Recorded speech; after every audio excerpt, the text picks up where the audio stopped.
Avant de commencer, je voudrais revenir sur une question que se posent souvent les élèves, à savoir quand est-ce qu'on doit mettre les fractions sur un même dénominateur. Il y a deux cas principalement. Le premier, c'est lorsqu'on les additionne ou on les soustrait, et le deuxième, c'est lorsqu'on veut les comparer. Voici la méthode qui va te permettre d'additionner ou soustraire des fractions. Alors comme dit précédemment, il faut vérifier avant toute chose que tes fractions sont sur le même dénominateur. Alors tu as vu en cinquième que souvent, ce qu'on appelle le dénominateur commun, c'était celui qui était le plus grand. En réalité, ce n'est pas toujours le cas. Par exemple, je vais effectuer l'opération 7 douzièmes moins 11 trentièmes. Ici, le dénominateur commun n'est pas 30, parce que 30, il n'est pas un multiple de 12. Alors, dans ce cas-là, comment on procède? C'est assez simple. Tu vas utiliser ce qu'on appelle le tableau des multiples. Alors le tableau des multiples, qu'est-ce que c'est? Avant tout, c'est un tableau. Un tableau dans lequel on va écrire les multiples. Les multiples de qui? Les multiples de chacun des dénominateurs que tu auras à transformer. Je vais donc écrire tous les multiples de 12, puis je vais écrire tous les multiples de 30.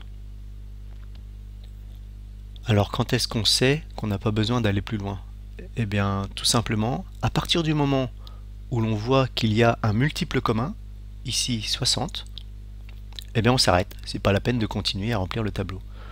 Ton dénominateur commun, dans cet exemple, ce sera 60. C'est le premier qui apparaît dans ton tableau, dans la table du premier dénominateur et dans la table du deuxième dénominateur. Le dénominateur commun dans cet exemple est donc 60. Je sais donc que mes deux fractions, je vais pouvoir les transformer en fractions qui ont pour dénominateur 60. Le tableau te dit que 12, tu vas devoir le multiplier par 5. Je vais donc multiplier 12 par 5. Mais il ne faut pas oublier que lorsque tu multiplies le dénominateur par 5, tu vas devoir faire la même chose au numérateur. Je multiplie donc le numérateur par 5. Donc ici, 7 fois 5. J'obtiens donc 35 sur 60, qui est la transformation de la fraction 7 douzièmes.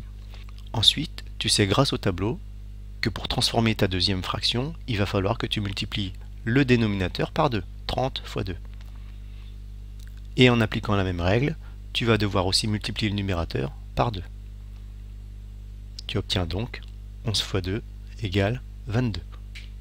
Tu obtiens maintenant deux fractions qui ont le même dénominateur.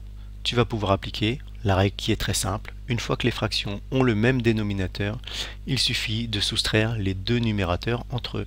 On obtient donc 35 moins 22, le tout sur 60.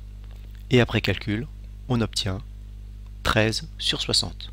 Ton calcul est maintenant terminé, mais il faut toujours penser à vérifier que la fraction obtenue est bien une fraction irréductible. Maintenant, c'est à toi de jouer. Sur une feuille simple, correctement présentée, tu feras l'exercice 4 de la page 46 de ton manuel.